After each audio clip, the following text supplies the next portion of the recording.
so this happened, and it kind of divided our team. Half of us wanted to just like leave him behind, and the other half of us were like, no, like we made it this far, which wasn't that far at all. Honestly, it was the beginning Yeah. of this. Like it was the beginning of the campaign. Oh my god, it was so- that's the other big challenge of finding ways to be the Chaos Gremlin effectively. I think probably for me, the biggest difference between the good Chaos Gremlin and the bad Chaos Gremlin is whatever it is that you're doing. If the other characters look at you and think, why would we keep you around? You're not being a good Chaos Gremlin, right? And a lot of people will be, oh, it's what my character would do. That is not an excuse. If anyone ever drops that line on me, I'd be like, why? It can't just be what your character would do.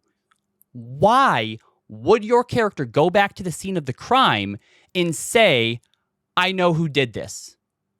If you can't give me a reason, it's not what your character would do. Did he have a reason?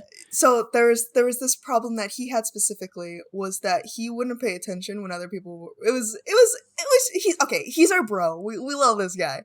Yeah. He would play D&D to hang out with us, not to like play D&D.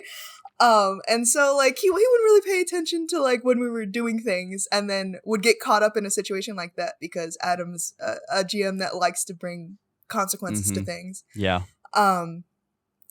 And I think during like when he was like talking, he went back to the scene of the crime for no reason and like just slipped up a bunch because he as player didn't really know what happened, and then got taken in and then couldn't remember what we looked like, how we described our characters, and then it just became like a whole thing, and just from that it just like spiraled. And I think that like goes into like a bad Chaos Gremlin is one that isn't a part of the story like to begin with. Yeah.